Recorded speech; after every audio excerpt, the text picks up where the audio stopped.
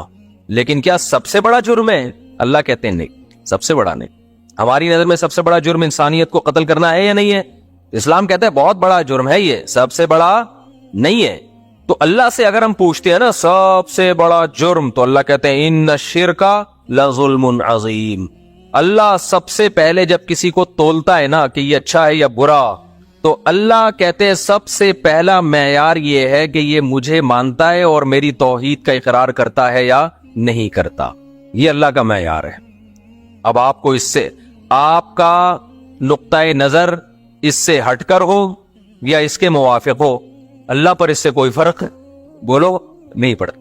آپ اگر کہتے ہو میری یہ سمجھ میں نہیں آتا کہ کیوں بھائی ایک آدمی نے 10 انسانوں کو قتل کر دیا، لیکن وہ توحید پرست تھا، وہ مسلمان تھا، وہ اگرچہ جہنم میں جائے گا، بہت لمبی سزا ملے گی اس کو، لیکن بالآخر جنت سے نکل جائے گا. لیکن ایک آدمی نے ساری زندگی انسانیت کی خدمت کی، لیکن وہ مشرک ہے، اللہ کے ساتھ دوسرے جھوٹے خداؤں کو شریک کرتا ہے، تو وہ کبھی بھی جہنم سے نہیں نکلے گا. ہمیں اس پر اشکال ہو سکتا ہے، آپ کو اشکال ہو سکتا ہے، غیر مسلم کو اشکال ہو سکتا ہے.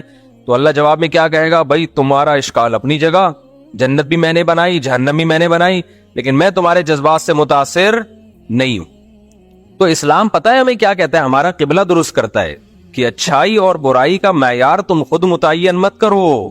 اچھے اور برے، کون سی برائی کس درجے کی ہے، کون سی اچھائی کس درجے کی ہے، یہ کون متعین کرے گا؟ یہ میں بتاؤں گا. مشرکین مکہ کیا کرتے تھے؟ صحابہ کرام کو انہوں نے مکہ سے نکال دیا اور مکہ سے دربدر کر دیا. اس کے بعد صحابہ کرام کو پھر جب جہاد کا، پھر ان پہ حملے بھی کرتے تھے. صحابہ کرام جہاد کرتے، لڑائی کرتے اپنے آپ کو، شروع میں تو دفاعی لڑائیاں ہوئی ہیں. تو مشرکین مکہ کہتے دیکھو، حج تو ابراہیم علیہ السلام کے دور سے ہو رہا ہے نا. مشرکین مکہ کہتے دیکھو ہم کتنے نیک ہیں، ہم مسجد حرام کی تعمیر کرتے ہیں، حاجیوں کو ہم پانی پلاتے ہیں، اللہ کے گھر کے ہم رکھوالے ہیں، تم تو مدینہ میں رہتے ہو اور لڑائی کے علاوہ تمہارا کوئی کام ہے نہیں. تو اس پہ قرآن کی آیت نازل ہوئی اجعلتم سقایۃ الحاج وعمارۃ المسجد الحرام کمن آمن باللہ والیوم الآخر وجاہد فی سبیل اللہ. اللہ کہتے ہیں تم مسجد حرام میں کی تعمیر، اللہ کے گھر کی تعمیر اور حاجیوں کو پانی پلانا، یہ بھی نیکی ہے. یقیناً کیا یہ نیکی اس شخص کے برابر ہو سکتی ہے جو اللہ پر ایمان لایا اور اللہ کی راہ میں اللہ کے دین کے لیے لڑ رہا ہے، وہ جو جان دے رہا ہے؟ یعنی اللہ نے بتا دیا کہ مسجد حرام کی تعمیر کو ترازو کے ایک پلڑے میں رکھا جائے، یقیناً بہت بڑی نیکی. لیکن اللہ کے دین کی سربلندی کے لیے، مظلوموں کے دفاع کے لیے جو جان دے رہا ہے، لڑ رہا ہے، اس کا ایک جہاد دوسرے پلڑے میں رکھا جائے، تو یہ والا پلڑا جو ہے اللہ کی راہ میں لڑنے والی نیکی کا پلڑا بہت زیادہ جھک جائے گا. تو مشرکین اپنے پوائنٹ آف ویو سے، اپنے اینگل سے دیکھ رہے تھے اور اللہ ان کو اپنے اینگل سے دکھا رہا تھا. سمجھ میں نہیں آ رہی؟ میرا خیال ہے بات، میرا خیال ہے نہیں آ رہی سمجھ. تو ہمارے ساتھ پتہ ہے مسئلہ کیا ہے؟ کچھ چیزوں کو ہم گوروں کے اینگل سے دیکھ رہے ہوتے ہیں، مغربی تہذیب، کچھ چیزوں کو ہم اسلام کے اینگل سے دیکھ رہے ہوتے ہیں، پھر اسلام کے اینگل میں بھی کچھ کو اہل حدیث کے اینگل سے دیکھ رہے ہوتے ہیں، کچھ کو دیوبندیوں کے اینگل سے دیکھ رہے ہوتے ہیں، کچھ کو بریلویوں کے اینگل سے دیکھ رہے ہوتے ہیں. اب مثال کے طور پر ربیع الاول میں بتیاں نہیں لگائی تو وہ عاشق رسول نہیں ہے، اس میں ہم اس کو دیکھ رہے ہیں بریلویوں کے اینگل سے، اور عاشق رسول نہیں ہے، ایک نمبر کا فراڈی ہے. کچھ کو دیوبندیوں کے اینگل سے دیکھ رہے ہیں، کچھ کو اہل حدیثوں کے اینگل سے دیکھ رہے ہیں، رفع الیدین نہیں کرتا کسی کام کا، اب وہ کتنا ہی نیک کیوں نہ ہو، ابے یہ تو حنفی ہے، یہ تو کسی کام کا ہے ہی نہیں. اور اگر رفع الیدین کرتا ہو تو پھر وہ دیوبندی اس کو دوسرے اینگل سے دیکھ رہا ہے، یہ تو یعنی مجتہد بنا ہوا ہے، کسی بجائے کسی مجتہد کو فالو کرنے کے یہ کیا کر رہا ہے، یہ خود مجتہد بنا ہوا ہے. تو وہ بڑی لمبی لمبی بحثیں ہوتی ہیں. تو ہمارا جو معیار ہے نا بھائی، اس کو سائڈ پہ رکھ دو. اس کو کہاں رکھ دو؟ مجھے یاد ہے ایک دفعہ کسی نے کوئی فتویٰ دے دیا اہل حدیث کے بارے میں ہمارے مدرسے میں کہ وہ اہل سنت والجماعت سے خارج جماعت ہے، یہ ان سے شادی بیاہ جائز نہیں، ان کے پیچھے نماز پڑھنا چاہیے. ہمارے استاد نے ایسے کراس لگا دیا اس کے اوپر، ٹھیک ہے، کاٹ دیا اس کو، اور فتویٰ لکھ دیا کہ بھائی اگر کوئی اہل حدیث متشدد نہیں ہے، اسلاف کو برا بلا نہیں کہتا، تو اس سے ہمارا اختلاف ہے ان سے چند چیزوں میں، لیکن وہ اہل سنت سے خارج نہیں ہے. وہی اختلاف ہے جو اسلاف میں بھی تھے، صحابہ میں بھی تھے. بڑا نرم کر کے جواب لکھ دیا. جو تھے جنہوں نے وہ اتنا سخت جواب لکھا تو انہوں نے کہا نہیں اس میں تو یہ ہے، اس میں تو یہ ہے. انہوں نے بولا بھائی دین اپنی خواہشات کا نام نہیں ہے. جو جس کے اندر آپ کو جتنا اختلاف ہے اس سے زیادہ آپ آگے نہیں لے جا سکتے.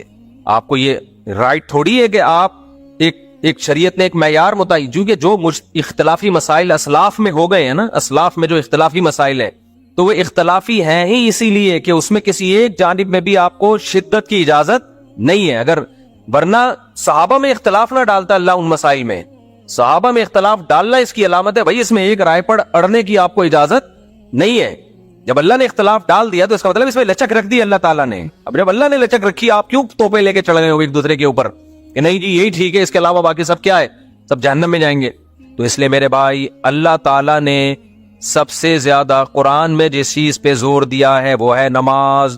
اور نماز کا بنیادی مقصد اللہ سے ریلیشن کیا ہو جائے مضبوط. تو یہ ریلیشن قائم ہوئے بغیر کام نہیں چلے گا. میرے اکثر بیانات نظریات کی اصلاح پہ ہوتے ہیں، کانسیپٹ کلیئر کرنے پر ہوتے ہیں.